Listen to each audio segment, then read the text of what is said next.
Nous sommes le 13 décembre 1984.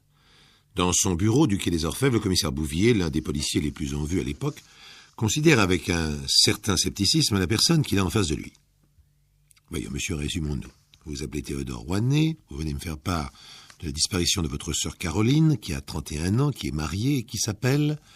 L'homme s'agite nerveusement. Wagner. Elle a épousé un Allemand il y a 2 ans, Franz Wagner, une espèce de brute, il l'a batté. Toute notre famille était contre le mariage et Caroline, elle-même, voulait rompre. Elle était d'accord pour le divorce. Elle me l'a dit au mois de juillet dernier. Alors elle est partie, voilà tout. L'homme semble de plus en plus nerveux. Je vous comprends, monsieur le commissaire. Ma sœur est majeure. Elle peut aller où elle veut et quand elle veut et la police n'a pas à intervenir. Et pourtant, on part pas comme ça, pas de cette façon-là. Ben, expliquez-vous. Ben voilà. Caroline m'avait donné un double des clés de chez elle. Elle avait peur de son mari. Elle m'avait dit, comme ça, si jamais il arrive quelque chose, tu pourras venir. Et il est arrivé quelque chose. À partir du mois de septembre dernier, on l'a plus vu. Plus aucune nouvelle.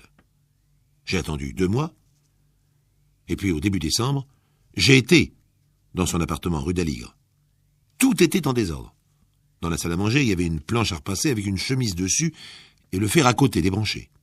2 verres sur la table. Dans l'évier de la cuisine, des assiettes pas lavées. Le réfrigérateur était plein. L'homme regarde le commissaire avec un air presque implorant. Enfin, quand on part de chez soi, on ne laisse pas une chemise à moitié repassée. Et puis, ça veut dire quoi, que mon beau-frère également a disparu? Ni lui, ni Caroline ne sont retournés dans leur appartement. Monsieur le commissaire, ça n'est pas normal. Faut faire quelque chose. Le commissaire hoche la tête. Vous avez raison, il faut faire quelque chose. Les premiers éléments de l'enquête confirment exactement les dires du frère de Caroline. Les inspecteurs qui se rendent le jour même dans l'appartement du couple rue d'Aligre à Paris, dans le 12e arrondissement, le trouvent exactement tel qu'il l'avait décrit. Ils ont une impression étrange. Tout semble s'être arrêté à un moment précis de la journée, comme si les occupants s'étaient absentés quelques minutes et allaient revenir. C'est une impression de vie et en même temps, curieusement, une impression de mort. Et d'ailleurs, il y a bien d'autres détails troublants. Car tout est resté dans l'appartement, y compris les papiers d'identité de Caroline Wagner, ses robes, ses chaussures, même ses bijoux. Enfin, une femme qui s'enfuit de chez elle, même si elle oublie ses papiers, emporte au moins ses bijoux. Puis il y a aussi les affaires du mari de Franz Wagner. 2 complets qui sont là, dans la penderie, et même sa mousse à raser, et même son rasoir. La gardienne, que les inspecteurs interrogent, confirme qu'elle a vu Caroline Wagner pour la dernière fois début septembre. Pour le mari, elle se souvient plus. Voilà donc un couple qui disparaît comme cela en plein milieu de la journée en abandonnant tout derrière lui. Mais au fait, quel est-il ce couple? Se demande le commissaire Bouvier quand il reçoit le rapport de ses inspecteurs. Il donne des instructions à ses hommes. Il veut tout savoir du passé, des activités et de la personnalité de Caroline et de Franz Wagner. Et quelques jours plus tard, le commissaire Bouvier a sur son bureau un rapport complet. Ah oui, un couple peu ordinaire. Caroline Wagner d'abord, née Rouanet en avril 1953. D'après la photo qu'il a devant lui, il n'y a pas l'ombre d'un doute. C'est une belle femme, brune, aux yeux noirs, un peu forte peut-être, ce qu'on appelle une beauté plantureuse. Caroline, avant de rencontrer Franz, était barmaid dans un bar de Pigalle. Le rapport atteste qu'elle a eu plusieurs liaisons avec des gens du milieu et pas n'importe qui, pas des petits truands. Et puis en 78, c'est le grand événement dans la vie de Caroline, la rencontre avec Franz Wagner. Une personnalité lui aussi, Franz Wagner, ou tout du moins un personnage. Sa photo, elle aussi, est jointe au rapport et elle est plus éloquente que tous les discours. Une morphologie hors du commun, une stature de colosse avec des épaules de déménageur, un cou de taureau, un visage carré comme taillé à coups de serpe. Ah oui, une force de la nature décidément. 1m80, 102 kilos de muscles. Il a d'ailleurs été boxeur professionnel avant d'abandonner à la suite d'un grave chaos. Contrairement à ce que disait son beau-frère, Franz Wagner n'est pas allemand. C'est le fils d'un prisonnier allemand resté en France après la guerre. Lorsqu'il a abandonné la boxe, il s'est remis à étudier, il était attiré par les métiers du bois, et il a fini par trouver un emploi de vernisseur dans un atelier de meubles du faubourg Saint-Antoine. Entre Caroline et lui, c'est le coup de foudre. Certainement un amour physique, une question de peau. C'est du moins ainsi que le commissaire l'imagine entre cet athlète et cette brune appétissante. Le mariage a lieu quelques mois plus tard et il tourne mal. Franz Wagner bat sa femme, surtout quand il est ivre, ce qui lui arrive de plus en plus fréquemment. Elle se réfugie plusieurs fois dans sa famille, puis elle revient au domicile conjugal. Le rapport qu'a sous les yeux le commissaire Bouvier s'arrête là. Il s'arrête à ce mois de septembre 1984, où l'on perd à la fois la trace de la femme et du mari, qui laissent derrière eux un réfrigérateur plein, des assiettes sales, 2 verres sur la table et une chemise à moitié repassée à côté du fer débranché. Cette mystérieuse affaire provoque la curiosité de la presse, qui diffuse largement la photo du couple, et cela va amener du nouveau. Une lettre anonyme ne tarde pas à arriver sur le bureau du commissaire. Franz Wagner n'a pas quitté la région parisienne. Il vit dans un petit hôtel minable de Courbevoie en compagnie d'une caissière de supermarché. 2 inspecteurs s'y précipitent, font irruption dans sa chambre. Il est là, allongé sur le lit, en bras de chemise, les doigts croisés derrière la nuque. Monsieur Wagner, veuillez nous suivre. L'homme est encore plus impressionnant que sur les photos. Un véritable Hercule. Et surtout, il est d'un calme invraisemblable. Il fixe tranquillement les 2 inspecteurs de ses yeux bleus. J'ai vu dans les journaux qu'on me recherchait. J'allais venir vous voir. Vous avez été plus vite que moi. Dans son bureau, le commissaire Bouvier est frappé lui aussi par la force de Franz Wagner, et pas seulement sa force physique. Cet homme-là est un roc, pense le commissaire, et il s'y connaît. Monsieur Wagner, savez-vous où est votre femme? L'homme déplie ses bras de catcheur, pose ses mains bien à plat sur ses cuisses. Non, monsieur le commissaire. Vous savez qu'elle a disparu? Oui, j'ai lu ça dans le journal. Quand l'avez-vous vue pour la dernière fois? En septembre dernier. Nous sommes disputés, je l'ai quittée. Comme ça, en laissant derrière vous toutes vos affaires personnelles. On s'est disputés, je vous ai dit. J'étais en colère. Vous n'êtes jamais revenu au domicile conjugal pour les récupérer? Ah non. Et depuis maintenant plus de 3 mois, Caroline ne s'est jamais manifestée auprès de vous. Vous a jamais écrit? Ah non. Monsieur Wagner, avez-vous une idée de ce qui lui est arrivé? Pour la première fois, l'homme s'anime un peu. Oh, c'est pas difficile à deviner. Vous savez, avant de me connaître, Caroline avait plutôt de mauvaises fréquentations. C'est moi qui l'avais arrachée à tout ça. Dès que j'ai eu le dos tourné, elle a dû aller retrouver ses petits copains. C'est pas impossible. Et une enquête approfondie est menée dans le milieu parisien, mais sans résultat. Malgré l'acharnement du commissaire Bouvier, à qui cette affaire tient particulièrement à cœur, sans doute parce qu'elle n'est pas comme les autres, rien ne se passe. Toutes les pistes échouent, toutes les demandes d'information reçoivent des réponses négatives. Et 3 ans s'écoulent. 3 ans. Franz Wagner est toujours surveillé par la police. Il a repris son métier de vernisseur sur bois. Il vit toujours avec sa caissière de supermarché. Il semble avoir une vie régulière. Caroline, de son côté, reste introuvable. Et puis, le 24 août 1987, alors que le dossier Wagner, recouvert d'une épaisse poussière, dort quelque part dans les archives de la PJ, un rebondissement extraordinaire va donner à cette affaire une ampleur que personne, pas même le commissaire Bouvier, n'avait imaginée. Ce jour-là, le nouveau locataire de la rue d'Aligre, qui a repris l'appartement du couple, a décidé d'entreprendre des travaux de peinture. Armé de son pinceau, il se met en devoir de repeindre sa bibliothèque. C'est en fait une succession d'étagères dans un renfoncement, une sorte d'alcôve dans le mur. C'est alors qu'il constate que la planche du bas rend un son creux. Il y a sans doute là-dessous un placard condamné. Il soulève la planche. D'abord, il croit voir un tas de vieux vêtements, et puis il distingue un pied. Quelques heures plus tard, la police est sur les lieux. Le faux placard a été défoncé, le corps en a été extrait, et c'est bien celui de Caroline Wagner. Le cadavre est momifié. Elle est vêtue d'une robe noire, la seule qui manquait à sa garde-robe, et elle a un bas autour du cou, serré comme une cravate. Le médecin légiste confirme que la mort remonte sans doute, pour autant qu'on puisse être précis, après une si longue période, au milieu 1984. La victime a été étranglée à l'aide du bas. Mais enfin, pourquoi le corps de la malheureuse, qui a été enfermé près de 3 ans dans un placard, s'est-il momifié? Pourquoi ne s'est-il pas décomposé en dégageant une odeur qui l'aurait fait certainement découvrir? Tandis qu'un mandat d'arrestation est lancé contre Franz Wagner, qui est alors en vacances, le commissaire Bouvier a le jour même la réponse à sa question. Le spécialiste du quai des Orfèvres, chargé d'examiner la victime, a les yeux brillants d'excitation scientifique. Ah, c'est intéressant. C'est même très intéressant. Le corps a été enduit du sommet du crâne jusqu'à la plante des pieds d'un vernis qui a empêché la décomposition.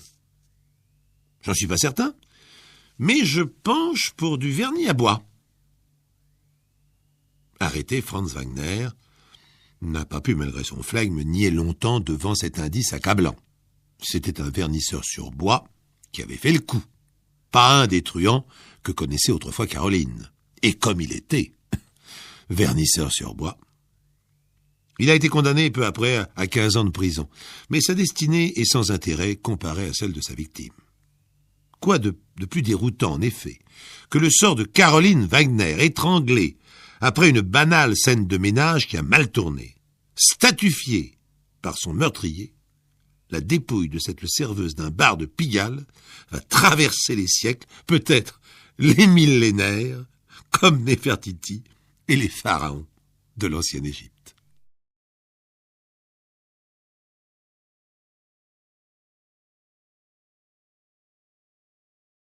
Dans une ferme isolée près des grands lacs américains, une vieille demoiselle se prend d'amitié pour une mouette blessée et affamée. Un jour d'hiver, la vieille demoiselle part pour faire des courses jusqu'au village voisin. « Mary! Mary! Viens donc voir par ici !» La voix qui s'élève est celle de Florence Merrow. Apparemment, elle est au fond du parc, enfin, elle est au bout du terrain qui descend en pente douce jusqu'au bord du lac Michigan. C'est un endroit bien agréable, bien isolé, avec tout le charme de la campagne et aussi celui de la mer, car le lac Michigan, au cœur du continent américain, est une véritable mer d'eau douce. Qu'est-ce qu'il y a encore? La voix de Mary, comme d'habitude, exprime une certaine lassitude. Mary Worsing a 75 ans passés et pour l'instant elle est en train de tricoter sous la véranda de leur confortable bungalow de bois. Voilà 20 ans qu'elle vit avec sa sœur Florence, 74 ans, depuis que celle-ci, devenue veuve, est arrivée de Chicago pour vivre avec elle. Et la vie à deux, plus on vieillit, plus c'est difficile. « Mary, viens voir par ici, je te dis. Ah, si tu me déranges encore pour rien, tu vas m'entendre. » Mary s'extrait péniblement du fauteuil à bascule et se met debout. « Où es-tu d'abord? Mais là, derrière le puits, arrive vite. T'es pas blessé au moins? Mais non. Tiens, apporte donc la mallette d'urgence en venant. » Du coup, Mary presse le pas. Elle rentre dans la maison, attrape la mallette d'osier qui contient l'alcool à 80 degrés, les compresses, le sparadrap, le mercurochrome, et elle ressort rapidement sur la véranda. Quand Mary rejoint Florence près du puits, celle-ci est à genoux, auprès d'une grosse masse blanche. Mary a compris. « Oh, encore un de tes foutus bestiaux. Mais c'est quoi cette fois? C'est une mouette. Elle doit avoir une aile brisée. À mon avis, elle a dû se faire attraper par un chien. » À terre, le gros oiseau d'un blanc sale ne semble pas particulièrement décidé à se laisser approcher. Dès que Florence tend la main vers elle, la mouette lance à tout hasard son gros bec pour se défendre. « Qu'est-ce que tu comptes faire? La soigner, évidemment. Aide-moi. On va la transporter à la maison. »« Ah! C'était bien la peine de me dire d'apporter la trousse d'urgence. » Florence essaye d'attraper le gros oiseau, mais la chose semble difficile. Mary prend les choses en main. « Pousse-toi de là, sinon... on y sera encore pour le Thanksgiving. » Mary défait son gros tablier de toile et le jette sur la mouette. En un tour de main, elle constitue un gros paquet gigotant qu'elle fourre sous son bras. « Allez, attrape la trousse et on y va !» Quelques minutes plus tard, les deux femmes déballent la mouette sur la table de la cuisine. C'est vrai, elle a le cassé, la pâte aussi. Ah, c'est pas joli. Faut lui donner à manger. Tu permets chaque chose en son temps. D'abord, réduire les fractures. Tu ne crois pas qu'on devrait l'emmener chez le Dr Wilson? Écoute, je m'y ai rafistolé ce volatile qui n'est même pas comestible, mais je ne vais pas dépenser ni d'argent ni d'essence pour ça. Sinon, je lui tords le cou et ça sera vite réglé. Florence soupire d'un air résigné. Mary, qui a l'habitude des animaux, opère avec des gestes précis. Avec des petits morceaux de bois et du fil de cuisine, elle confectionne des petites attelles. Et après avoir soigneusement remis la patte et l'aile de la mouette dans des positions naturelles, elle la ligote du mieux qu'elle peut. Bon, maintenant, il n'y a plus qu'à attendre et à prier le bon Dieu. Florence s'inquiète. Comment va-t-on l'appeler? On va l'appeler Arthur. Comme ça, on aura au moins l'impression d'avoir un homme à la maison. Ici, c'est une femelle. Tant pis, faudra qu'elle s'y fasse. La mouette semble légèrement abasourdie, et elle tente de se libérer, mais les attelles sont solides.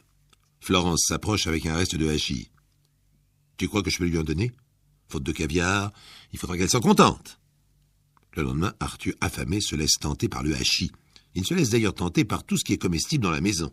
C'est une vraie poubelle ambulante, avec une digestion de canard. Tous les matins, faut nettoyer en dessous de lui. Marie déclare péremptoire. Ça sera ton petit boulot. C'est normal, hein? C'est toi qui es sa mère adoptive. Au bout de 3 semaines, Mary décide. Bon, Arthur n'ayant pas crevé, nous allons voir ce qu'il en est. Et les 2 femmes procèdent au démaillotage d'Arthur. Dans les premiers temps, celui-ci semble assez ankylosé, mais très vite, il commence à faire quelques pas prudents sur le carrelage de la cuisine. Eh bien, ça n'a pas l'air d'aller si mal. Mary, tu ne crois pas qu'il faudrait lui faire de la rééducation? Ben, tu peux t'en charger, c'est toi sa mère. Mais Arthur ne semble pas apprécier qu'on lui bouge trop les pattes, ni qu'on lui déplie l'aile. Mais enfin, tout ça a l'air de fonctionner normalement. Maintenant qu'il a retrouvé une sorte d'autonomie, Arthur se déplace dans toute la maison, semant partout des preuves du parfait fonctionnement de son système digestif. Mary, regarde, Arthur s'est envolé sur le buffet. Heureuse nouvelle, j'espère qu'il va s'envoler bientôt jusqu'à Chicago. T'as vraiment pas de cœur. Mon bel oiseau, tu vas mieux, n'est-ce pas? Un beau jour de printemps, Arthur, après avoir considéré la nature en fête depuis la véranda, prend son vol et part. Oh, pas très loin. Jusqu'au puits.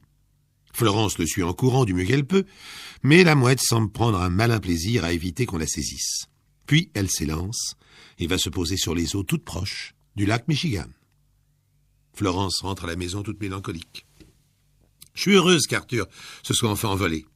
Mais d'un autre côté, il va me manquer. Je m'étais habitué à le voir picorer les petits bouts de nourriture dans ma main. Mary prend les choses avec plus de philosophie. Va te manquer. À mon avis, pas tellement. Regarde qui est derrière la fenêtre de la cuisine. En effet, debout, derrière la vitre, Arthur est là, qui regarde à l'intérieur de la demeure. Oh, il est revenu. Tu vois, j'aurais pas cru qu'une mouette puisse être fidèle. Fidèle au garde-manger, c'est de la nourriture qu'elle attend. Faut pas se faire d'illusions. En attendant, Arthur tourne la tête sur le côté comme pour mieux voir ce qui se passe à l'intérieur. Et il se manifeste. Il frappe d'un petit coup de bec sur la vitre. Tu vois? Il demande à ce qu'on lui ouvre. Oui, j'en ai bien peur. Arthur redonne un petit coup de bec sur la vitre, plus fort. Va bien finir par nous casser une vitre, ton animal. Florence va ouvrir, et Arthur saute carrément dans l'évier de la cuisine. Ses petits yeux noirs semblent sourire. « Oh, mon Arthur, tu t'ennuyais de ta maman, hein? Tu es venu pour nous dire bonjour. Attends une seconde, je vais te donner un peu de beefsteak. » Et Arthur suit Florence jusqu'au réfrigérateur. Mais ce soir, Mary ne l'entend pas de cette oreille. Elle attrape Arthur, et puisque la fenêtre est encore ouverte, elle le jette dehors sans ménagement. Mais on ne se débarrasse pas si facilement d'une mouette pratiquement apprivoisée.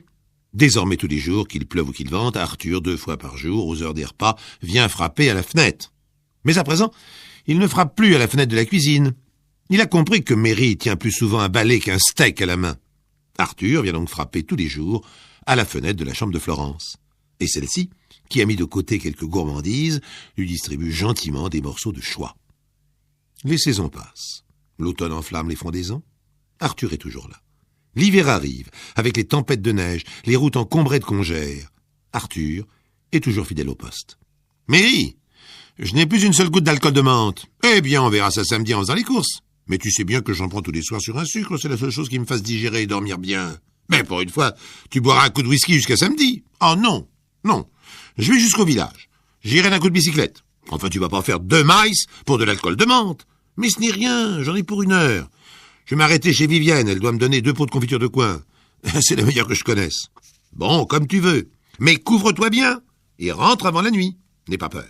De toute manière, j'ai rendez-vous avec Arthur comme tous les jours. Florence enfourche sa bicyclette et disparaît au tournant de la route. La nuit tombe vite, surtout ce soir-là, car la brume qui monte du lac envahit tout le paysage. Mary, après avoir mis au four un superbe plat de patates douces farcies à l'ananas, se plonge dans la contemplation de son feuilleton favori, I Love Lucy. La nuit tombe. Toc, toc, toc. Marie ne réalise pas ce qui se passe. On frappe au carreau de la cuisine. Marie jette un coup d'œil. « Encore toi? Ah ben c'est pas vrai. Tu n'as pas eu assez avec ce que Florence vient de te donner? Mais au fait, c'est vrai. Florence, elle n'est pas rentrée. Il est 8 heures, elle devrait être là, au moins depuis 1 heure. Au dehors, la neige tombe, drue, cotonneuse, étouffant tous les bruits. Mary se précipite sur le téléphone, décroche le combiné, tourne la manivelle. « Esther, ici, Mary Worsing, passez-moi le drugstore de Mackinac, s'il vous plaît. Je suis à la recherche de ma sœur Florence qui n'est pas rentrée. » La demoiselle des postes fait le nécessaire. « Allô, le drugstore? C'est M. Krasniak? Ici, Mary Worsing. Ma sœur Florence est partie chez vous pour se procurer de l'alcool de menthe, l'avez-vous vu? Ah, elle est passée vers 5 heures. Bon, merci. » Mary raccroche le combiné, puis elle tourne à nouveau la manivelle. « Esther, pouvez-vous me donner Viviane Grenfield? Ma sœur s'est peut-être arrêtée chez elle. Ici, la neige tombe très fort. J'aurais pas dû la laisser partir. » Viviane Grenfield ne donne pas de bonnes nouvelles. « Mais si! Florence est passée vers 6 heures, nous avons pris une tasse de thé et je lui ai donné 2 pots de confiture de coin. Il y a longtemps qu'elle est repartie. Elle devrait être chez vous depuis au moins 1 heure. Voulez-vous que j'appelle la police? » « Merci, je vais le faire moi-même. Il y a des moments où je regrette vraiment que les voitures soient interdites à Mackinac. C'est bien joli la préservation du paysage, mais tout de même. Toc toc. Derrière la fenêtre, Arthur est toujours là, et de temps en temps, il donne un petit coup de bec sur le carreau. « Oh, toi la bestiole, hein, c'est vraiment pas le moment, hein. J'ai d'autres chats à fouetter qu'à remplir ton gosier. Aujourd'hui, Tintin, pas de gueuleton, tu jeûneras. » Toc toc. Arthur, qui semble obsédé par son repas, tape plus fort sur le carreau. « Oh, mais tu commences à m'agacer, espèce de palmipède. Tu vas voir si je m'énerve. » Mary ouvre brutalement la fenêtre. Arthur la regarde et prend son vol, pas très loin, juste au-delà de la véranda. Il est là, sous la neige qui tombe, à la limite de l'auréole de lumière qui vient de la lanterne du porche. Mary referme la fenêtre et repart vers le téléphone. À nouveau Esther, la standardiste. Elle fait son travail et Mary prévient la police de la disparition de Florence. Mais la police est à 20 miles de la maison. Ils vont venir dès qu'ils pourront. Avec la neige qui tombe, la route est très mauvaise dans leur secteur. Et en plus, le brouillard bouge toute visibilité. Toc toc. Marie jette un coup d'œil vers la fenêtre de la cuisine. Derrière, Arthur, qui suit son idée, frappe à petits coups réguliers. Oh, ça commence à bien faire. Mary enfile un gros caban, ouvre la porte qui donne sur la véranda. Arthur, en la voyant apparaître, abandonne son poste sur l'appui de la fenêtre et saute sur le plancher, à 1 mètre des pieds de Mary. Et il la regarde. D'une drôle de façon. « Allez, ous du balai, sinon gare à tes fesses !» Arthur fait un saut en arrière. Quand il voit que Mary va rentrer dans la maison, il prend son vol et vient se poser presque sur ses pieds. Elle le regarde, il prend son élan et s'envole juste en bas des marches. Mary pose la main sur la poignée de la porte. Arthur revient, à quelques centimètres d'elle. Mais enfin, qu'est-ce que tu veux à la fin? Mary sort ses lunettes, et elle se met à fixer les petits yeux noirs d'Arthur, avec une intensité extraordinaire, d'autant plus qu'Arthur, lui aussi, semble fixer Mary dans le blanc des yeux. Mais enfin, qu'est-ce qu'il y a? Qu'est-ce que tu veux? Arthur s'est éloigné de quelques mètres dans la neige. Puis il revient vers les marches, puis il repart, et il se met à exécuter une sorte de petit ballet d'avant en arrière entre Mary et le jardin. Mary, presque sans réfléchir, a descendu les marches. À chacun de ses pas, Arthur s'éloigne un peu plus. Au bout d'un moment, le mouvement s'accélère. Arthur, à présent, fait de plus grands bonds d'un coup d'aile puissant. Mary a presque de la peine à le suivre. Heureusement, elle a toujours une lampe électrique dans la poche de son caban. Mais où est-ce que tu m'emmènes? Oh non, c'est pas vrai. Mary vient de comprendre. Dans l'épaisseur ouatée de la neige, elle suit Arthur. « Florence! Florence, tu es là ?» Mary lance des cris dans la nuit noire. Soudain, au tournant du chemin, sa lampe électrique accroche une forme blanche qui remue vaguement dans le fossé. « Florence! Ma pauvre vieille, c'est toi! Mais qu'est-ce que tu fiches là-dedans ?» Florence, étalée à côté de sa bicyclette, geint faiblement. « J'ai glissé, je crois que je me suis cassé quelque chose. »« Moi, Irlande pas, je t'en supplie. »« Mais non, je vais te sortir de là, ne t'en fais pas. » Arthur, perché sur le haut du fossé, contemple la scène avec une sorte de petit sourire. La police a sorti Florence de sa mauvaise position. Au printemps, elle était tout à fait remise, et pour fêter sa convalescence, Arthur a déposé devant sa fenêtre un œuf.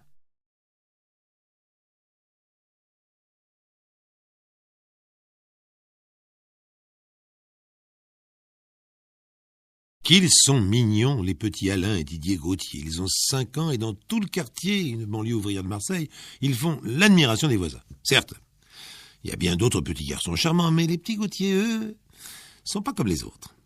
Il est rare, en effet, de voir des jumeaux qui se ressemblent à ce point. Quand ils vont faire les courses, habillés de la même manière avec leurs longs cheveux bouclés, on ne peut s'empêcher de les remarquer. En les voyant passer, les braves gens déclarent en hochant la tête « Ah, comme c'est adorable à cet âge-là. Ça ne devrait pas grandir. » Paroles banales, comme on en dit tous les jours, sans les penser vraiment. Et pourtant, personne ne se doute à quel point elles sont vraies. Non, jamais les petits Alain et Didier Gauthier n'auraient dû grandir. Le temps a passé. Nous sommes au milieu des années 70. Les jumeaux Alain et Didier Gauthier ont 12 ans. Naturellement, ils fréquentent la même école. En grandissant, ils n'ont pas cessé de se ressembler, bien au contraire. Ils sont maintenant si semblables qu'il faut les regarder longtemps alternativement l'un et l'autre pour saisir une petite différence. Les instituteurs ont d'ailleurs tellement de mal à s'y retrouver qu'ils leur ont imposé de porter 2 brassards de couleurs variées. Alain a un brassard rouge et Didier un vert. C'est la seule manière de les reconnaître. C'est un jour d'avril 1976 que commence vraiment l'histoire des jumeaux Gauthier. Ce jour-là, par jeu, ils ont décidé d'échanger leurs brassards et personne ne s'est aperçu de rien. À la récréation, Didier est surpris par le directeur de l'école en train de fumer dans les toilettes. Celui-ci, en voyant le brassard rouge, est persuadé d'avoir affaire à Alain. Il est un peu surpris car si les jumeaux sont absolument semblables sur le plan physique, il n'en est pas de même pour le reste. Autant Alain est bon élève et sérieux, autant Didier est brouillon et dissipé. Mais de toute façon, il faut sévir. Le directeur s'emporte. « Alain, je ne m'attendais pas à cela de votre part. » En entendant prononcer le nom de son frère, l'enfant sourit. Il semble pris d'une brusque inspiration. Il relève la tête et bombe le torse. « Et alors, c'est pas la première fois ?» L'incident se termine dans le bureau du directeur par un sévère avertissement. En sortant, Didier apprend tout goguenard à son frère le bon tour qu'il vient de lui jouer. « Oh, j'en avais assez que tu sois toujours le bon élève et moi le cancre. Comme ça, on sera pareil. » Il s'ensuit une bonne bagarre entre eux, mais depuis ce jour, ils n'ont plus échangé leurs brassards. Quelque chose s'est brisé entre eux. Jamais Alain n'a oublié ce qu'avait fait son frère, et jamais Didier n'a oublié l'inspiration qu'il avait eue face au directeur. Les années passent encore.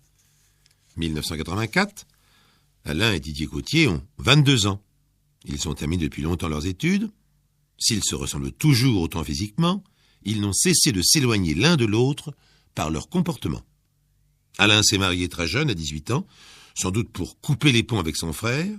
Il a passé son brevet d'ouvrier qualifié et il est employé dans un atelier de tôlerie. C'est un travailleur consciencieux, il s'est acheté un petit appartement qu'il paye par traite. Bref, le jeune homme bien, l'ouvrier modèle, désireux de réussir. Mais Didier a suivi une toute autre voie. Après les études bâclées, il s'est engagé comme docker. Mais en fait, il ne travaille qu'épisodiquement. Il traîne le plus souvent dans le port et ses relations ne sont pas toutes recommandables. 24 avril 1984. Les jumeaux ne se voient plus que rarement. Malgré le lien du sang, tout les oppose. Ce jour-là, Alain et sa femme sont sur le point de déjeuner quand on sonne à leur porte. « Police, ouvrez !» Alain va ouvrir. 2 inspecteurs sont là. « Vous êtes bien monsieur Alain Gauthier ? Suivez-nous. » Alain proteste, demande ce qu'on lui veut, mais il est bien obligé de suivre les policiers au commissariat. On l'introduit dans le bureau d'un inspecteur. Dans la pièce, il y a un homme d'un certain âge qui s'écrie dès qu'il l'aperçoit « C'est lui, je le reconnais !» Alain tombe des nues. L'inspecteur s'énerve. « Allons, ne niez pas l'évidence. Monsieur vous a reconnu. Vous êtes parti de son restaurant sans payer l'addition. » Le restaurateur précise « Et ce n'est pas la première fois que je vous vois, hein. Je vous connais bien. Vous m'avez dit votre nom un jour. » Alors Alain comprend. La cigarette dans les toilettes de l'école, le brassard rouge, Didier a recommencé. Il a d'abord pris soin de se faire passer pour lui, et il est parti sans payer. Alain a toutes les peines du monde à expliquer qu'il a un frère jumeau et que c'est lui qui a fait le coup. Il passe tout de même la nuit au poste, et ce n'est que le lendemain, quand son employeur vient témoigner de son alibi, qu'il est relâché. Didier, entre-temps, a pris le large et la police ne parvient pas à mettre la main sur lui. Alain et sa femme oublient l'incident. Didier a sans doute quitté Marseille, on n'entendra plus parler de lui. Pourtant, il se trompe. En octobre 85, 1 an et demi après, le même scénario se reproduit. La police vient frapper à la porte du couple Gauthier. Malgré ses protestations, Alain est de nouveau conduit au poste. Cette fois, l'inspecteur lui apprend qu'il est coupable de coups et blessures. D'ailleurs, sa victime est dans la pièce. Et l'homme le reconnaît bien sûr formellement. C'est lui! Alain Gauthier nie désespérément, parle de son frère jumeau. Il cherche un argument, une preuve. Enfin, il a une inspiration. Monsieur, si nous nous sommes battus, vous avez dû, à un moment ou à un autre, me porter un coup. Je crois bien, en plein sur la joue. Eh bien, regardez, si vous voyez une marque sur ma joue. La victime et l'inspecteur doivent bien convenir qu'il n'y a aucune marque. Alain est relâché. On recherche Didier sans plus de résultats que la première fois. Désormais, Alain et sa femme vivent dans la crainte du prochain coup de Didier. Et si la fois suivante c'était plus grave, s'il s'agissait d'un vol important ou même d'un crime. Alain et sa femme ne vivent plus.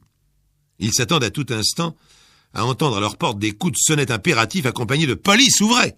Alain a une hantise, c'est de se trouver seul. Oui, si c'était précisément à ce moment-là que Didier commettait l'irréparable, quelle preuve aurait-il? Pour ses moindres déplacements, il essaye de se faire accompagner par un collègue, un voisin ou un ami, afin d'avoir un alibi inattaquable. C'est pas toujours possible. Didier, qu'il n'a pas vu depuis le début des événements, empoisonne chaque minute de son existence. Et Alain sait parfaitement que c'est précisément ce qu'il voulait. Ce n'est pas par hasard que Didier s'est mis à commettre tous ces délits. C'est uniquement pour l'atteindre lui, Alain, pour se venger de lui, parce qu'il a toujours été le meilleur, parce qu'il travaille et pas lui.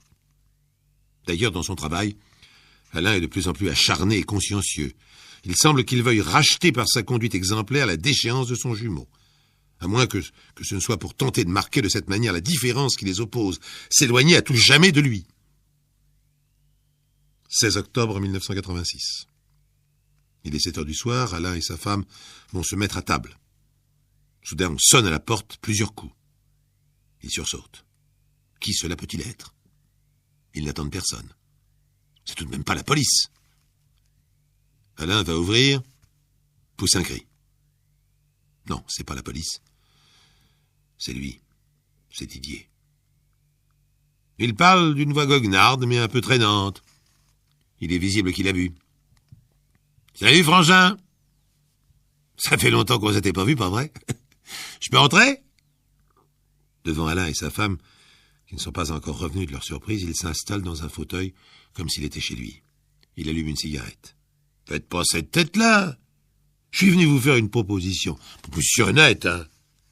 J'arrête de jouer à mon petit jeu et vous entendez plus parler de moi, hein? Seulement, ça vaut bien quelque chose. Qu'est-ce que t'en dis, Alain? Hein? T'as les moyens, toi. T'es honnête travailleur et tout, hein? T'as dû faire des économies. Alors, d'après toi, combien ça vaut ma disparition?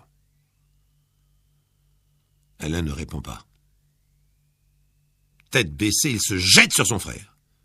Celui-ci, d'abord surpris, attaque à son tour. Alors, sous les yeux de la femme d'Alain horrifiée, c'est un spectacle de cauchemar, car les deux hommes qui sont en train de se battre avec sauvagerie sont exactement semblables. Elle voit le visage d'Alain et celui de Didier défigurés par le même rictus de colère, de haine. Elle les entend se lancer des cris, des injures, et ils ont exactement la même voix, les mêmes intonations.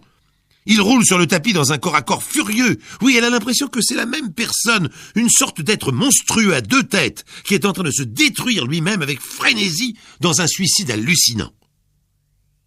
Les jumeaux se sont lâchés. Didier poursuit Alain, une bouteille à la main. Celui-ci se réfugie dans la cuisine. On entend un cri, un choc. Quand Alain ressort, il est livide. Il tient un couteau. Il est couvert de sang et il balbutie. Didier est mort. Quelques minutes plus tard, les policiers, prévenus par les voisins, sont dans l'appartement. Alain Gauthier est hébété, il pourrait se défendre, invoquer la légitime défense, mais au contraire, il s'accuse. Il répète comme une mécanique. Didier est mort, je l'ai tué. Et les jours suivants, devant le commissaire chargé de l'enquête, c'est la même chose. Alain Gauthier est prostré. Il répond d'une manière indifférente aux questions. Le commissaire tente de le raisonner. J'imagine ce qu'un jumeau doit ressentir à la perte de son frère, mais vous devez réagir. Si, comme je le pense, la légitime défense est établie, Vous serez bientôt libre. Vous devrez continuer à vivre. Vous avez votre famille, votre travail. Alain Gauthier bénéficie d'un non-lieu et il est libéré quelques jours plus tard. Seulement à partir de ce moment-là, sa femme, sa famille, son employeur assistent à un changement complet dans sa conduite. Lui qui était sobre commence à boire. À la maison, il fait des scènes continuelles à sa femme, il se met même à la battre. À son travail, il devient paresseux, brouillon. Il ne supporte pas la moindre remarque de ses collègues et même de son patron. C'est comme si Didier réapparaissait en lui, comme si pour nier ce qui, malgré la légitime défense, restait pour lui un crime, il refaisait vivre son frère à nouveau. Non, Didier Gauthier, le feignant, le mauvais, le pervers, n'était pas mort. Une gifle à sa femme, un mot de travers à son employeur, un verre de trop, et le voilà qui renaissait. Le drame, l'insupportable drame, n'avait jamais existé. Alain Gauthier a perdu son travail. À partir de là, il s'est enfoncé dans une déchéance rapide. Il a même eu plusieurs fois affaire à la police. Et cette fois, ce n'était pas une erreur. Seule sa femme, malgré l'enfer qu'était devenu leur vie, ne l'a pas abandonné. Elle l'a accompagné jusqu'au bout de son calvaire. Alain Gauthier s'est suicidé avec un mélange d'alcool et de barbiturique le 16 octobre 1988, 2 ans, jour pour jour, après avoir tué son frère. On vous l'avait dit, les jumeaux Gauthier n'auraient jamais dû grandir.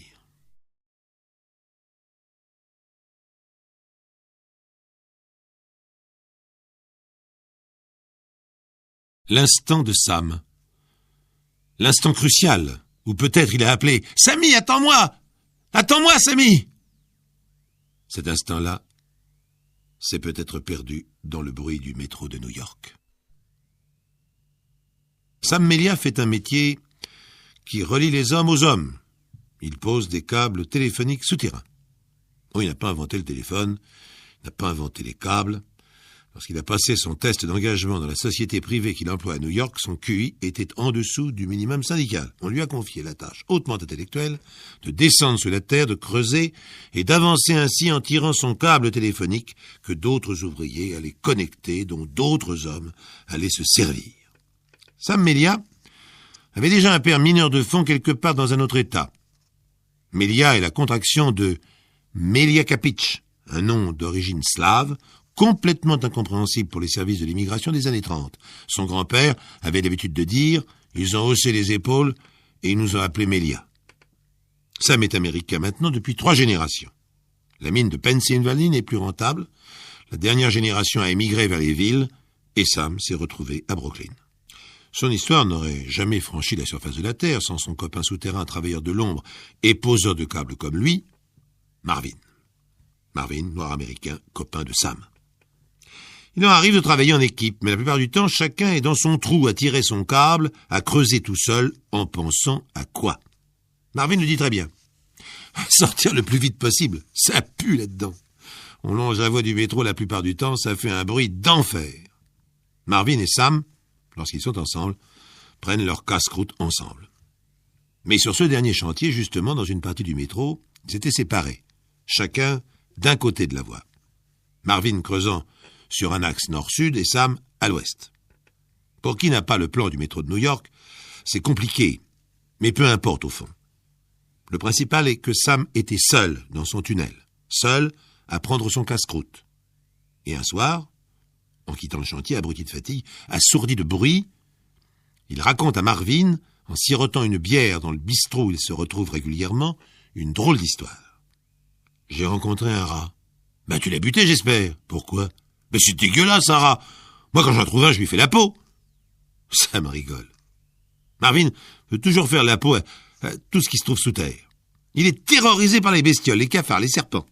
On trouve de tout dans le monde souterrain de New York. Des bestiaux évadés des appartements ou des gosses les gardés prisonniers. Hamsters, tortues, souris blanches, même des serpents. Certains ont même dit qu'on y trouvait des alligators. Mais Sam et Marvin n'en ont jamais rencontré. Marvin, dégoûté, regarde son copain Sam avec une légère pitié. Tout le monde sait dans la boîte que Sam n'est pas une lumière. Ce petit bonhomme tout maigre, tout seul dans la vie, avec sa tête d'écureuil et ses yeux ronds, n'a jamais trouvé d'épouse. Il loge dans un meublé et passe ses dimanches assis dans le parc, à regarder jouer les gosses. Travaille sous la terre, il a besoin de la lumière de temps en temps, et sa seule distraction le samedi soir, c'est une bière en compagnie de Marvin, l'unique copain. Et alors, qu'est-ce que t'en as fait de ton rat? Ben rien. Je lui ai donné un morceau de mon sandwich. Ah, écoute, Marvin, il est super, ce rat. Il est plus grand que ma main, on dirait un chat. Il a des yeux... tu dirais des étoiles. Tu comprends, Marvin? Sam est un poète. Sam est un fou, c'est Selon. Marvin l'écoute fasciné par l'enthousiasme de son copain. Le premier jour, il est venu à 2 mètres. J'étais installé tranquillement au bout de la voie, dans le refuge où on met les outils. Je venais d'ouvrir mon sac, j'avais mon sandwich à la main, et je l'ai vu, planté sur une conduite, assis sur son derrière, qui me regardait. Tu le vois, Marvin, assis sur son derrière, les pattes de devant tendues vers moi. Alors je l'ai regardé aussi. Dès que je bougeais, il reposait les pattes, prêt à foutre le camp. Finalement, j'ai jeté un morceau de pain le plus près possible, et j'ai attendu. Ah, il a pris son temps, mais il a fini par descendre, et il a bouffé le pain. Alors maintenant, tu nourris les rats de New York, hein? Non, t'es pas net, mon pauvre Sam, hein? Mais c'est pas un rat comme les autres. Ça, c'était le premier jour. Depuis, il a fait des progrès. Tu peux pas savoir, Marvin. Tu veux faire du cirque avec ton rat? Rigole, rigole. Les rats, c'est plus intelligent que les hommes. Il a compris que je lui voulais pas de mal. Ça fait 3 jours qu'on se connaît. Et aujourd'hui, il est venu s'installer devant moi. On a bouffé ensemble. Lundi, je vais lui apporter du fromage et une pomme. Marvin hausse les épaules. Après tout, si son copain Sam a trouvé un copain rat, ça le regarde. Je te préviens, hein. Les rats, ça porte des tas de maladies. Le touche pas surtout s'il te mord, hein. Mais il a pas des yeux à mordre quelqu'un. Tu comprends pas? Il cherche un copain, c'est tout. Et il est comment, ton rat? Blanc? Non, gris. Tout gris, avec du noir sur le dos et au bout des oreilles. Quand il s'assoit sur son derrière, j'ai remarqué une chose. Il étend sa queue derrière lui bien droite. Et ça lui sert pour garder l'équilibre. De temps en temps, il se nettoie les pattes de devant. C'est très joli à voir, hein. C'est drôlement propre, un rat. Tu comprends, Marvin? Tu vas pas le ramener, j'espère? Ah non, non. Il a besoin de liberté. Tu comprends, Marvin? C'est important, la liberté pour un rat. J'ai compris ça. Il vient, on mange un bout, il me regarde dans les yeux comme si on discutait, tu vois. Et puis après, il se nettoie les pattes et le museau, il attend que j'ai rangé mon sac et hop, hein, il se tire. Sam a les yeux si gais quand il parle de son rat à Marvin, car les jours passent, et il en parle encore et encore. Il est obsédé par ce rat. Voilà maintenant qu'il prétend que ce rat le suit au fur et à mesure de son travail. Ils ont changé de secteur, Sam travaille dans un autre tunnel, mais d'après lui, le rat l'a retrouvé dès le premier jour. Et il s'est installé en face de lui et ils continuent à prendre leur repas ensemble. Le rat a un nom. Sam a cherché longtemps sur le calendrier comme pour un enfant nouveau-né. Et il a fini par choisir Sammy. Sammy, c'est bien, qu'est-ce que t'en dis, Marvin? Ça ressemble à mon prénom, mais c'est plus joli. Sammy, comme Sammy Davis Jr. Tu veux lui apprendre à danser? Je lui apprends rien, moi. C'est lui qui m'apprend. Ce jour-là, Sam était sérieux, grave. D'ailleurs, Marvin avait déjà remarqué depuis 3 ou 4 semaines qu'il ne fallait plus plaisanter. Sammy était devenu quelque chose d'important dans la vie de Sam, un être à part entière, quelqu'un. Pourtant, d'après ce qu'il disait, il ne se passait rien de très extraordinaire entre Sammy le rat et Sam l'ouvrier. C'était un face-à-face autour d'un casse-croûte, un partage, le rat venant s'installer de plus en plus près au fil des jours, une approche en douceur. Pour Sam, les rôles étaient complètement inversés. Ce n'était pas le rat qui avait peur de lui, c'était le rat qui avait peur de faire peur à Sam. Donc Sammy s'y prenait en douceur avec Sam. Hier, il s'est mis devant ma canette de bière. Il l'a regardée parce qu'il avait soif. Mais il voulait pas m'ennuyer en me demandant à boire, tu comprends? Alors aujourd'hui, je lui ai mis un gobelet juste pour lui. Un fond de gobelet en papier que j'ai découpé d'abord, sinon il aurait été obligé de le renverser pour boire. Bah, il était vachement content. Tu comprends, Marvin? Un autre jour, Sam est arrivé très excité au rendez-vous du samedi soir. Ah, cette fois, il me quittera plus, Marvin, ça y est. Quoi, tu l'as mis en cage? Non, on sait jamais, il est libre. Il faut que tu comprennes, Marvin. À force de comprendre, Marvin s'énerve un peu. À son avis, Sam aurait mieux fait de se chercher une fille que de discuter avec un rat dans les tunnels du métro de New York. À 40 ans, ça doit lui taper sur le système de vivre seul. Mais ce samedi-là, Sam avait une grande, très grande nouvelle. Il a sauté sur mon épaule. Mais enfin, t'es dingue, Sam, c'est plein de puces, un rat. Il a sauté et s'est installé confortablement. Maintenant, je jette plus la nourriture, tu comprends, Marvin? Il mange à la même hauteur que moi, tu vois? Je mords dans le sandwich et je lui mets un bout dans la gueule. Comme ça, on mange vraiment ensemble. Hé, Sam, on termine le chantier cette semaine. Qu'est-ce que tu vas faire de ton rat? Oh, j'ai pas de souci. Sammy saura trouver la route. Quelle route? Tu sais où on bosse la semaine prochaine? À des kilomètres. Tu vas lui donner un plan du métro à ton rat? Non, t'es bête. Je lui montrerai la route. Il est intelligent, Sammy. Marvin est resté sans voix ce jour-là. Il n'a pas posé d'autres questions. Il aurait dû. Car une partie du mystère est là. Quelle route? Marvin a dit plus tard, Sam était un peu loufoque des fois. On n'osait pas le pousser trop loin, il s'énervait. Déjà qu'il avait eu son boulot de justesse, une assistante sociale s'occupait de lui de temps en temps. Il paraît qu'étant petit, il a eu des problèmes côté cerveau. J'en sais pas plus. Ce jour-là, je lui ai demandé rien d'autre. Il avait l'air trop excité. Je le connaissais depuis longtemps, je savais quand il ne fallait pas plaisanter avec lui. Le mieux, c'était de faire semblant de le croire. Alors j'ai fait semblant, j'ai dit « C'est super !» Et on n'a plus parlé du rat. J'étais pas le seul à qui casser les pieds avec son rat, hein. Le barman de la boîte où on allait le samedi, Eddie, lui aussi, il en a entendu. D'après Eddie, Sam était de plus en plus fou. Il disait qu'il communiquait avec son rat, qu'ils s'étaient dit tous les deux des choses très importantes, que entre Sammy et lui, c'était à la vie et à la mort. Évidemment, Eddie ne donnait pas trop d'importance au délire de Sam, il entendait d'une oreille les mêmes choses que Marvin, avait fini par écouter lui aussi d'une oreille. Jusqu'au jour où Marvin l'a entendu dire une chose plus étrange que d'habitude. Je crois qu'il veut m'emmener quelque part. Il a traversé la voie et il m'a montré par où il passait. Si l'on n'avait pas trouvé Sam écrasé par une rame de métro un soir de janvier 1980, le fait divers aurait été simple. Un ouvrier meurt accidentellement sous le métro de New York, paix à son âme.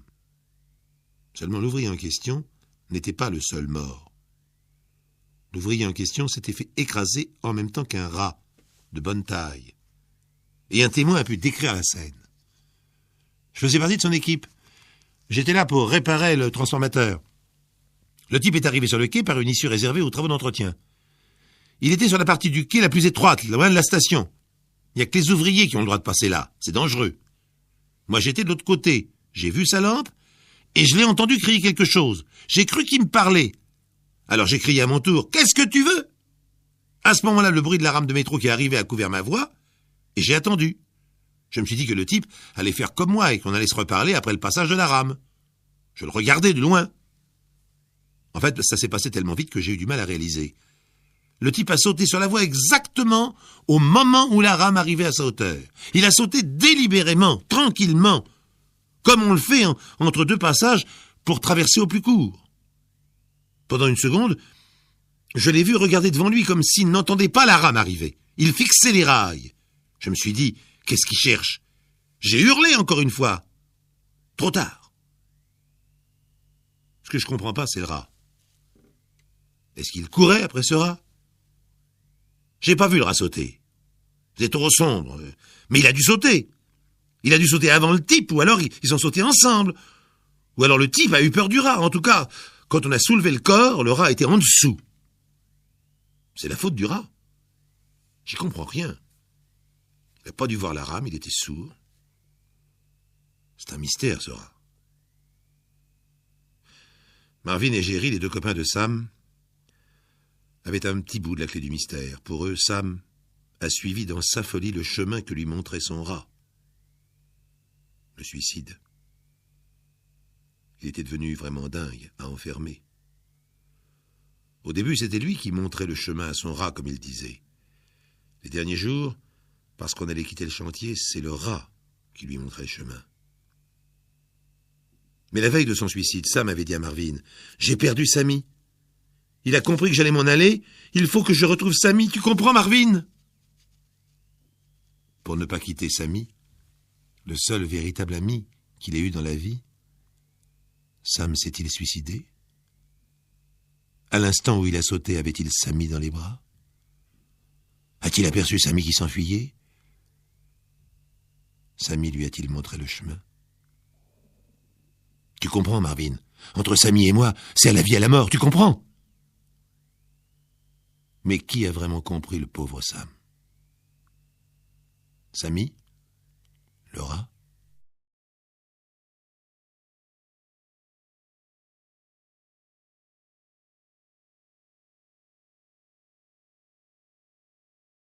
Un homme face à un autre homme.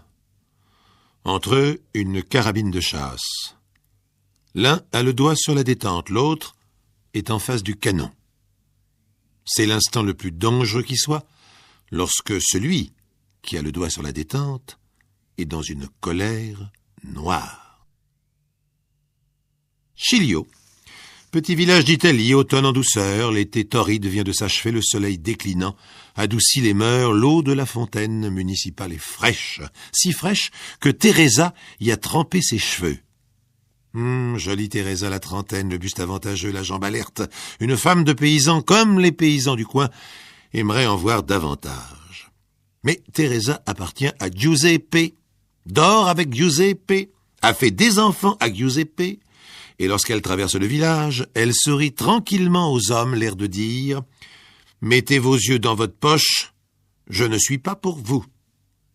Sa longue chevelure mouillée, Teresa rentre chez elle, une serviette enroulée sur la tête. Elle aime bien se rincer à la fontaine, c'est plus pratique qu'au robinet de sa cuisine de pauvre, car ils ne sont pas riches tous les deux. Giuseppe s'échine à la terre du soir au matin, et il a dû emprunter pour ses machines agricoles. Sa dernière dette est entre les mains de Luigi, propriétaire terrien plus riche que lui, son voisin. 1 million de lire. Oh, ce n'est pas énorme. Dans les années 70, disons que de nos jours, cela représente 3500 francs. Luigi les réclame avec insistance depuis la veille. Et ce matin encore, il emboîte le pas de Teresa et de sa crinière mouillée. Il pénètre derrière elle dans sa cuisine. Et Teresa a horreur de ça. « Sors de chez moi !»« Ton mari me doit 1 million de lire. »« Alors va lui demander. »« Momento, Teresa. » On peut discuter. Je n'ai rien à discuter. Mais si, réfléchis. Tu pourrais peut-être éviter à ton mari de me rembourser, non? Hein? Qu'en penses-tu? C'est facile pour toi. L'œil lubrique de Luigi est encore plus clair que son discours. Teresa le regarde méprisante. Tu oses me proposer de faire la puttana avec toi? Hein? Tu oses? Ce n'est pas parce que Luigi est laid qu'elle s'insurge avec autant de violence, ni parce qu'il est gras que son cheveu est maigre sur son crâne pointu comme un œuf, non. C'est par principe. Teresa est fidèle, et elle a l'habitude du regard des autres sur son corps. Elle sait ce que veulent les hommes. Elle ne s'en fâche jamais, autrement que par une boutade. Sauf avec Luigi, qui ose lui proposer d'annuler 1 million de lire de dette pour coucher avec lui. Et Luigi prend une claque en pleine figure, qui lui donne immédiatement des couleurs. Son visage rouge de concupiscence devient jaune de dépit, puis blanc d'humiliation, pour retourner au mauve cuisant. Et avant de fuir, il s'écrie « C'est aujourd'hui! Tu entends? C'est aujourd'hui qu'il va me les rendre !» Lorsque Giuseppe rentre du travail, vers 1h de l'après-midi, Teresa lui parle de la visite de son créancier, en y mettant des formes. « Il est venu te réclamer l'argent ce matin.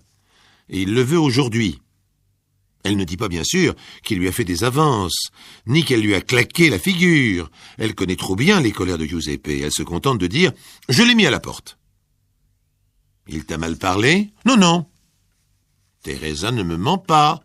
Il t'a mal parlé. Il a osé entrer ici, chez moi, pour insulter ma femme. Je lui ai dit de filer, rassure-toi. Oui, oui, mais il est entré chez moi, il est venu insulter ma femme. Je vais lui montrer qui je suis, moi, à cet usurier. Je vais lui expliquer qu'il faut respecter ma femme. » Si Giuseppe savait, les avances, la claque, il ferait un massacre. Teresa ne veut pas envenimer l'histoire, mais il est malin, Giuseppe, et jaloux, et perspicace. Il est venu pendant mon absence.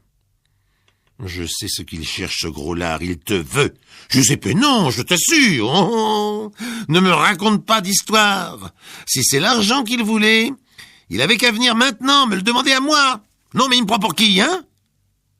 Et la colère noire de Giuseppe, que sa femme connaît si bien, se met à enfler, et elle n'y peut plus rien. Le voilà qui décroche son fusil du mur, et qui part en courant et en hurlant. « Je vais lui montrer de quel bois je me chauffe. Il n'a pas intérêt à remettre les pieds ici, je m'en occupe !» Pas facile de vivre avec un mari pareil, lorsqu'on est aussi joli que Teresa. Pourtant, il n'est pas vraiment jaloux, il a confiance en elle. Ce qui ne va pas chez lui, c'est l'orgueil. Démesuré. L'honneur, quoi. Alors c'est les fusils, toujours les fusils. Oh, dans ce coin d'Italie, il semble que rien ne se règle sans fusil. Teresa est morte de peur. Si son mari fait une bêtise, qu'il tire, qu'il blesse ou qu'il tue son créancier, tout le monde dira qu'il l'a fait exprès pour ne pas le rembourser, qu'il avait un mobile pour assassiner. Alors que Teresa le sait bien, au fond de lui, Giuseppe n'est pas un assassin, pas du tout, c'est un coléreux. Il n'a pas encore l'argent pour rembourser Luigi en totalité, mais il l'aura bientôt. Toute cette histoire va tourner au drame, alors qu'elle pourrait être si simple. Que faire? Teresa se jette à la poursuite de son mari, mais il est déjà loin. Alors elle fonce chez le curé. Sur le chemin, elle croise son cousin en voiture et elle lui crie « Va vite, va prévenir Luigi, Giuseppe est parti avec le fusil, dis-lui de se sauver. Tu as des chances d'arriver avant lui, il a dû prendre la mobilette. » Le cousin file jusqu'à la maison de Luigi, au village voisin, et raconte à sa manière « Giuseppe va arriver, il veut te tuer. » Luigi comprend. Il se dit que Teresa a tout raconté, la proposition, la claque, et là pas de mystère, si Giuseppe sait, il va tirer. Le quiproquo s'installe. Pendant que Luigi file se terrer dans la forêt, Teresa, elle, demande au curé de faire sonner les cloches et d'alerter les villageois qu'ils viennent tous et qu'ils prient. Mais les cloches, pourquoi faire? Mais pour le protéger. Si Giuseppe les entend, il saura que je vous ai prévenu, que tout le village est au courant. Alors il s'arrêtera.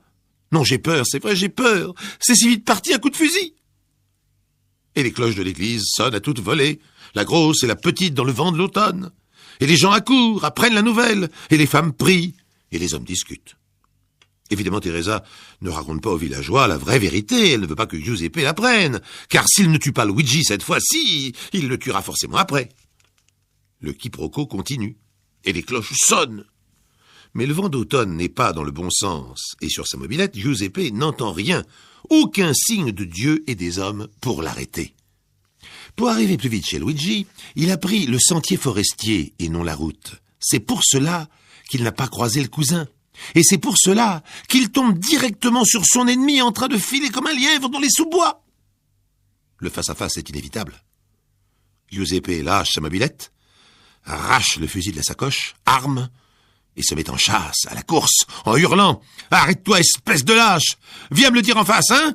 Tu veux ton fric? Viens! Allez, viens le chercher !» Et Luigi de courir, et Giuseppe de courir, et les cloches de sonner qu'ils n'entendent pas, le vent soufflant vers le nord alors qu'ils courent vers le sud. À l'église, les femmes prient toujours, et les hommes cherchent à s'organiser. Le cousin de retour annonce que Luigi s'est caché dans les bois et que Giuseppe doit y être aussi, car il ne l'a pas croisé sur la route au retour. Les deux villages étant à peine distants de 2 kilomètres, avec une seule route carrossable et un sentier à travers bois, il ne reste comme terrain de duel que le bois. Le drame va se passer dans le bois. Et il faut y aller. Le cafetier a une sorte de jeep tout-terrain qui lui sert à transporter son ravitaillement. Les hommes s'y précipitent. Le cafetier au volant, chacun avec son fusil de chasse, évidemment. Et Teresa sanglote dans l'église, agenouillée devant la Sainte Vierge, en la suppliant d'arrêter cette guerre civile. Tout ça pour 1 million de lire, dit un vieux sage sur son banc de pierre. 1 million de lire de nos jours. Ça ne vaut plus rien, la lire. Pas de quoi s'entretuer. Luigi commence à s'essouffler. Il est gros, il court moins vite. Et derrière lui, les hurlements de Giuseppe se rapprochent. C'est le trac sans merci. « Tu vas l'avaler, ton million! Je vais te le faire avaler, ton million !» Curieusement, mais dans l'affolement, c'est compréhensible, Luigi ne remarque pas que les cris vengeurs concernent uniquement le fameux million et non l'honneur perdu du chevalier Giuseppe. Mais quand on court devant un chasseur, on ne se pose pas la question de savoir ce qui anime le fusil. On court et puis on tombe. Eh oui. Luigi est tombé sur une souche. Il s'est écroulé la figure en avant, les pieds par-dessus. Bref, il s'est fait très mal. Et de toute façon, il n'a plus de souffle. Arrive Giuseppe, essoufflé lui aussi, mais toujours animé de sa colère noire. Le fusil braqué sur son ennemi à terre, il crie « Lève-toi, salopard, lève-toi! Debout, mais debout !» L'autre, évidemment, s'aplatit. S'il pouvait rentrer sous terre, il le ferait. Vague espoir qu'on ne lui tire pas dessus tant qu'il sera à plat ventre. Mais Giuseppe a des principes. Il avance, donne un coup de canon dans le dos de Luigi. Debout! Je veux voir ta sale gueule en face, hein? Debout, je te tire dans les pieds! Et il oblige lui-même sa victime à se redresser à coups d'insultes, dont je vous épargne la traduction française, certaines dépassant la réalité des choses possibles. Enfin, Luigi est debout, tremblant, suant, couvert de terre et de feuilles d'automne, le regard affolé, prêt à supplier son bourreau au bord des larmes. Giuseppe a le doigt sur la détente. À cette distance, à peine 1 mètre, les chevrotines vont faire du mal. Luigi a tellement peur que plus un son ne sort de sa gorge. Il fixe le canon, hypnotisé. Il attend la déflagration, l'explosion de son corps, la fin du monde. Giuseppe le fixe avec une telle intensité que si ses yeux étaient des pistolets... Regarde ce fusil. Animal. Espèce de chien. Regarde-le bien, hein? T'en as pas un comme ça, hein? Tu ne sais même pas ce que c'est. Toi, tu ne penses qu'à l'argent. Tu vois ce fusil? C'est mon oncle, Marco, le patriarche, qui me l'a offert. Et tu sais pourquoi? Parce que je suis le meilleur tireur de la famille. Et l'aîné de ses neveux. Et tu sais combien il vaut ce fusil? Ben, il vaut 10 fois plus que ton malheureux million de lire. Giuseppe s'arrête de crier. Il le regarde, ce fusil. Il est beau, il est magnifique, ce fusil. C'est vrai qu'il vaut cher, c'est vrai. Maintenant, il regarde Luigi, le gros, l'adipeux, le rat, l'usurier, et la peur dans les yeux de l'usurier. Une balle, et plus d'usurier. Finalement, dans un dernier cri de colère, il lance « Attrape-le, ce fusil! Il te paie 10 fois !» Luigi n'a même pas le réflexe d'attraper l'arme qui lui cogne l'estomac et retombe à ses pieds. Pétrifié, déconcerté, il voit Giuseppe tourner les talons et repartir en courant. Ainsi finit l'histoire du miracle de Sciglio. Car les villageois persistent à croire au miracle. Même si Giuseppe n'a pas entendu les cloches, même s'il a décidé au dernier moment de payer sa dette avec son fusil au lieu de s'en servir. Même s'il a appris plus tard, c'était inévitable, que son ennemi avait pris une gifle pour avoir fait de vilaines propositions à Teresa. Le miracle demeure. Il n'a pas tué Luigi. Il s'est contenté, le lendemain, puisqu'il n'avait plus ni fusil ni dette, d'aller lui coller son poing dans la figure. Pour l'honneur de Teresa, bien sûr.